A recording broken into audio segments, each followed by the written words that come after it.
O tema, digamos, nosso, que é estética amazônica do local ao global. Eu achei que essa primeira questão logo, ela é muito incisiva. Estética amazônica. Do local ao global seria uma derivação de algo já existente. Ora, se a estética amazônica aqui é apresentada como um fato que está nessa oscilação entre o local e o universal, eu resolvi, até um pouco diferente do resumo expandido que eu tive que mandar, eu resolvi refletir um pouco sobre essa questão da estética amazônica. De que forma a gente pode percebê-la? De que forma ela pode ter alguma significação? Até porque há um ótimo assim, movimento no sentido de as pessoas, nos cursos, os artistas, nos encontros, essa busca de um autoconhecimento, essa busca de conhecer uma Amazônia que ficou, às vezes, um pouco rejeitada a um plano assim muito marginal, seja nos encontros, seja na universidade, seja no sistema de ensino. Por exemplo, o imaginário é um dado fundamental na cultura amazônica, mas nós não temos nas universidades da Amazônia nenhum curso regular sobre o imaginário. A oralidade é tão proclamada como um traço da nossa cultura muito forte, mas nós não temos cursos regulares sobre história oral, sobre oralidade, nas universidades da Amazônia. Então nós acabamos ficando sem o instrumental necessário para que nós pudéssemos também nos conhecer, para que nós pudéssemos encontrar aquele sentido de valor que nós queremos sentir. O estético, então, o estético não é apenas um modo de recepção da obra de arte, mas é também um modo de produção. De modo que a compreensão de uma situação estética, seja de um movimento, ou seja de uma época, ela é importantíssima porque ela intermedia o diálogo entre o produzir e o receber. E há necessidade de você ter uma certa relação dialogal entre isso. Quando o Aristóteles coloca nessa questão de que, dentro da mimese, dentro da imitação própria ainda da cultura grega, quando ele coloca que nós gostamos o homem gosta de imitar, mas também gosta de ver imitações bem feitas da realidade. Ele coloca o processo completo da arte como comunicação também, e do caráter imprescindível de que o produzido seja recebido, para que você tenha um circuito de concretização do processo artístico.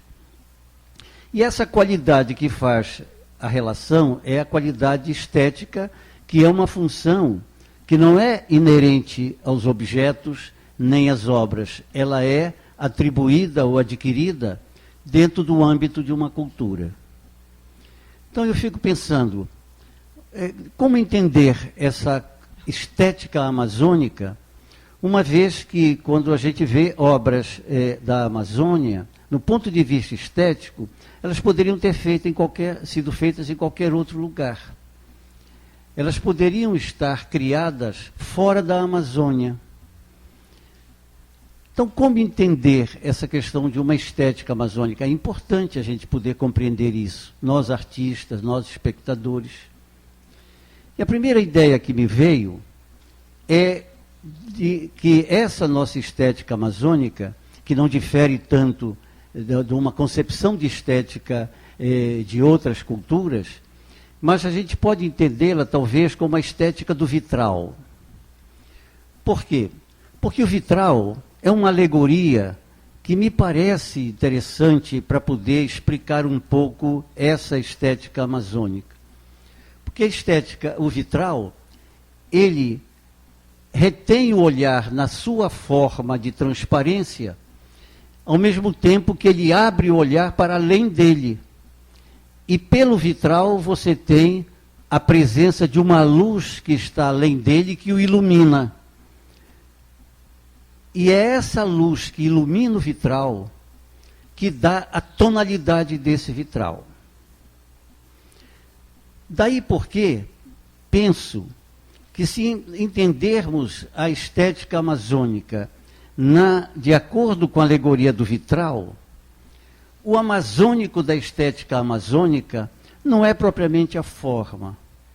O amazônico da estética amazônica é aquilo que emerge dessa forma, é aquilo que emerge desse vitral. É um ethos amazônico, é uma forma de amazonicidade que emerge da obra e que você percebe mais como um modo de sentir do que propriamente como um modo de uma demonstração racional. Eu me lembro um pouco de uma questão relativa a essa forma de conhecer pelo sentimento, que está em Santo Agostinho, quando ele fala do amor. E ele diz, quando eu amo, eu sei tudo sobre o amor, mas quando eu quero falar dele, eu já não sei mais nada. Quando a gente sente, quando a gente percebe numa obra amazônica o amazônico, a gente percebe tudo ali, pela emoção dessa recepção, pelo que emerge da forma dessa obra. Mas às vezes, quando a gente quer explicar o que é o amazônico e a amazonicidade daquela forma, a gente não consegue muito. Porque é mais algo para ser percebido e sentido do que propriamente para ser racionalizado e explicado. Uma vez que menos do que uma técnica, menos do que uma receita, menos do que uma transferência de modelo, nós temos, na verdade, uma vivência que se revela e se reflete através daquela forma, e que eu chamaria de uma amazonicidade, que emerge e dá aquele tom que nós podemos na obra perceber. É um ethos da cultura amazônica que emerge. E para isso é preciso que haja um certo curto-circuito entre o produzir e o receber, no âmbito de uma cultura que dialogue. Grande parte da recepção tardia da obra do Dalcídio Jurandir se deve a isto.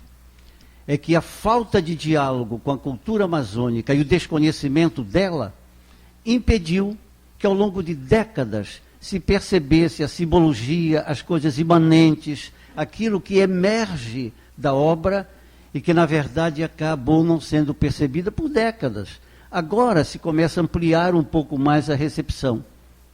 E é curioso que uma obra que tenha, de certa maneira, um hermetismo maior do que a dele, que é a do Guimarães Rosa, tenha sido percebido com maior rapidez, com maior amplitude e com maior penetração. Então, esse circuito cultural entre o produzir e o receber, na descodificação desses signos, ele é muito importante. E na medida que essa região for mais conhecida, for mais revelada, você tem uma possível ampliação da compreensão daquilo que nela se realiza. Até porque as culturas dominantes, elas são expandidas. E elas vêm na frente ou acompanhando os produtos artísticos que vêm delas. Seja pela academia, seja pela experiência, seja pelo jornalismo, seja pelos livros. E a gente, às vezes, acaba dialogando mais com obras de outras culturas do que a da nossa. Porque há também uma necessidade de um conhecimento dela, de uma percepção da cultura de onde ela emergiu. Você vê aqui, o Márcio falava da questão do modernismo. Se os autores da Amazônia não foram tão celebrados no modernismo, os temas capitais do modernismo saíram da Amazônia. começa a história do extrativismo cultural e o extrativismo simbólico da Amazônia. O Macunaíma, que eu me acostumei assim, mas também lá em Roraima eles gostam de puxar para o Macunaíma. Então, o Macunaíma, o Mário de Andrade pega e um dos condões da coisa, uma das seduções, é a compreensão de oralidade que ele teve ao trabalhar com a sua obra. Raul Bopp ele veio muitas vezes, ele dizia que vinha dar a volta ao mundo na Amazônia. E ele vai na mitologia e faz o Cobra Norato, que no fundo é um etnopoema. Rigorosamente, o Cobra Norato é um exemplo de etnopoesia, porque há quase uma transcrição de oralidade, de narrativa dos nossos mitos, dramatizada, etnopoetizada ali na obra do Raul Bopp. Mas você sente nas duas emergir essa amazonicidade. Interessante. Já o Mário Palmério, anos depois, e aqui em Belém ele me procurou, porque havia um amigo comum, eu estava recém saído da universidade, e ele me procurou e ficamos bastante conhecidos. Ele veio aqui na Amazônia, depois de ter se celebrado se tornado célebre com o Chapadão do Bugre, essas coisas, ser colocado como uma espécie do possível sucessor, o continuador do Guimarães Rosa, etc, etc, etc. Ele veio aqui porque ele queria fazer um romance amazônico, foi assim que ele me falou. Como ele tinha dinheiro, ele aqui comprou um barco, equipou, né? Eu visitei esse barco, ele andava pelas beiras de rio gravando diálogos, gravando a oralidade das pessoas e tudo, como um escritor mesmo, numa condição privilegiada de escrever, ele construir um romance amazônico. Nessa época, coincidiu com o passamento para outro plano do Guimarães Rosa. E ele disputava a cadeira na academia. Então ele me liga lá, passa por casa e diz assim, olha, eu vou para o Rio, porque eu estou disputando a cadeira do Guimarães Rosa e eu tenho que estar lá para poder brigar por ela. E acabou sendo, né, o sucessor, e merecidamente. Mas esse romance amazônico do Mário Palmério, não via mais falar, eu perdi o contato com ele. Até que uma vez, naquela revista Senhor, saiu um capítulo do futuro, ou em processo, romance amazônico do Mário Palmério, e que nunca saiu. E nem aquele capítulo que você não sente essa amazonicidade que eu falo, essa emergência de uma atmosfera da região. Então, para você ver como essas questões não são de transferência técnica, de transferência de estilo, de transferência de possibilidades digamos assim, materiais de criação. Há um ethos, há uma vivência, há um pertencimento, digamos assim, de raiz ou de adesão, que precisa acontecer para que você possa ter a incorporação emocional daqueles signos e daqueles temas e daquilo que você quer tratar e possa brotar através dessa forma o que você deseja criar. Por isso que eu tenho usado, de repente me deu a ideia dessa estética do vitral, através do que emerge uma luz da amazonicidade por dentro da transparência da técnica, do estilo, essa coisa que constrói aquela obra.